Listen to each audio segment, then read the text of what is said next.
네, 매일 아침 놓치지 말아야 할 뉴스픽 시간입니다. 한동인 뉴스토마토 기자 나와 있습니다. 어서 오십시오. 안녕하세요. 주말 잘 쉬셨나요? 네, 주말 잘 쉬고 왔습니다. 예.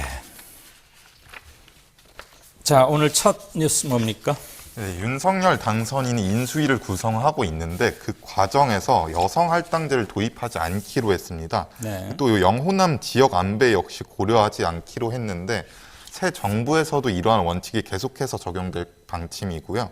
그렇기 때문에 이제 인수위 내에서도 여성 분과는 따로 설치되지 않았고, 그리고 인수위가 새 정부 국정 운영의 주요 방향과 인선을 결정하는 만큼 사실상 여성 배세가 자칫 전면화될 수 있다, 이런 우려가 현재 나오고 있는 상황입니다. 예. 그래서 여성가족부 폐지 문제에 대해서도 윤석열 당선인은 지금 개별적이고 구체적으로 이제 불공정 사회라든지 범죄적 사안에 대해서 대응을 해야 하고, 그리고 여성가족부의 역사적 소명은 다하지 않았느냐, 이렇게 밝힌 상황입니다. 어제 윤석열 당선인이 직접 발표하면서 이어진 기자문답에서 이게 질문이 나왔는데 네.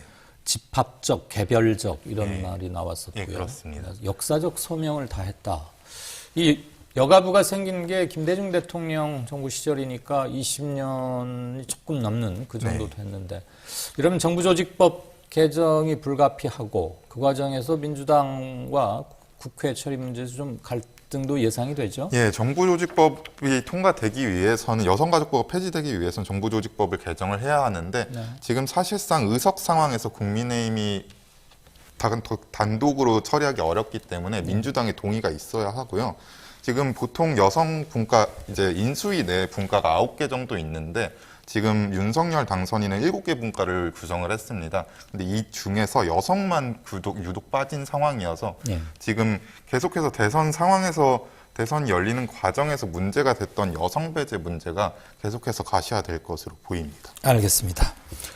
자, 여당 민주당 선거 참패는 아니고 죄송합니다. 선거 패배 이후에 활로 재모색 중인데 어제 비상대책위원회 형식 인선했어요. 예, 그렇습니다. 인선을 했는데 청년과 여성 중심의 비대위를 구성을 했습니다.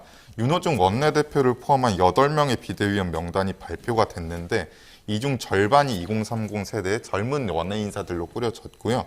비대위원은 윤호중 원내대표를 비대위원장으로 하고, N번방 추적잔 불꽃 활동가인 박지영 당 여성위원회 부위원장이 공동 비대위원장으로 이름을 올렸습니다. 네. 그리고 이소영 의원, 그리고 권지웅, 김태진 비대위원 등 총 4명이 2030 세대였고요.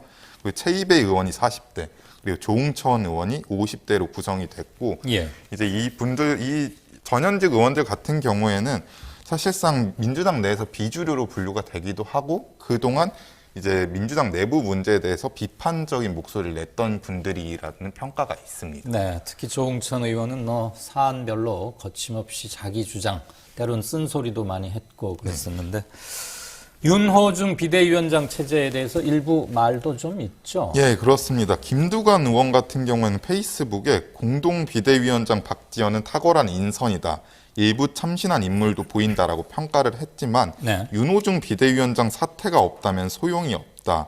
대선 패배 책임을 지고 물러나야 될 윤호중 원내대표가 지방선거를 치를 수는 없다라고 주장을 했고요. 그래서 지금 이재명 비대위원장이 필요한 것 아니냐, 이런 목소리도 내기도 했고, 당내 민주당 보좌관 협의회도 지금 윤호중 원내대표로는 쇄신을 하기 어렵다라는 비판을 내놓기도 했습니다. 네, 이 관련해서는 뉴스픽 바로 이어지는 김성회 소장님과 인터뷰에서 좀 더 소상히 여쭤보고 견해도 듣겠습니다. 자, 대장동 특검 선거 전 내내 이슈였고 마지막 있었던 TV 토론에서도 격렬하게 붙었던 지점이기도 합니다. 네, 그렇습니다. 어제 윤석열 당선인이 기자회견에서 문답 과정에서 이 건에서도 발언을 했어요. 어떻게 될 것 같습니까? 일단 상황을 한번 정리를 하죠. 네, 대선 기간 계속해서 대장동 개발 특혜 의혹에 대한 특검에 대해서 시끄러웠는데, 윤석열 당선자와 민주당이 어제 일제히 대선 기간 약속한 대로 특검을 신속하게 추진해야 된다라는 입장을 밝혔습니다. 윤석열 당선자의 경우에는 어제 문답 과정에서 부정부패에 대해서는 확실히 진상규명을 할 수 있는 어떠한 조치든 해야 된다라고 밝혔고, 윤호중 비대위원장은 3월 임시국회 처리는 아무 문제가 없을 것이라고 밝혔습니다. 그런데 이제 수사 대상과 수사 방법까지 전혀 다른 상황이라서 3월 국회에서 과연 통과될 수 있을지 여부는 지켜봐야 될 것 같습니다. 네. 부산저축은행 비리건도 다루게 될지, 그리고 대통령 당선인에 대해서 원래는 뭐 내란, 외환 이런 게 아닐 경우는 형사소출을 받지 않는다 이런 조항이 있는데, 물론 그건 대통령의 정식 취임한 이후의 일이지만 대통령 당선인에게도 어느 정도는, 그래서 여야 간에 앞으로 이 문제도 어떻게 될지 지금 뭐 특별히 따로 나오는 얘기가 있습니까? 지금 현재로서 따로 나오는 얘기는 없고, 일단 앞서 말씀드린 정부조직법 그리고 특검 이런 문제 등을 통해서 윤석열 당선인이 이제 본격적으로 정부를 운영하기 이전에 이미 국회에서 3월 임시국회에서 한 차례 부딪힐 것으로 보입니다. 네. 그렇군요. 자,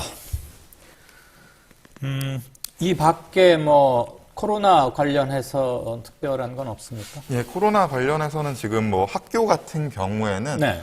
이제 가족이 확진되더라도 등교를 할 수 있다 이렇게 네. 이야기가 나오고 있고요. 가족. 코로나 확진자는 현재 30만 명 정도 수준으로 기록되고 있습니다. 네, 가족 중에 확진자가 나와도 네. 자녀들 등교에는 일단 문제는 네. 없다. 그리고 코로나 총 확진자 수는 지금 30만 명을 넘는 게 연일 뭐 네. 닷새쯤 되고 계속해서 있죠. 이어지고 네. 있습니다. 질병청이나 정부 발표로는 피크, 코로나의 정점이 앞으로 한 일주일 정도이지 않을까 그런 예상을 내놓는 것도 봤습니다. 네. 마지막 좀 더 방역이나 개인 위생 이런 것에 철저해야 될 것 같고요. 자, 한동인 기자 잘 들었습니다. 고맙습니다. 네, 지금 여러분께서는 노영희의 뉴스 인사이다와 함께 하고 계십니다. 방송 중간중간 그리고 끝날 때쯤 댓글 소개 물론 해드립니다. 많은 참여 부탁드립니다. 잠시만 기다려 주시죠. 대담한 대담 이어가겠습니다.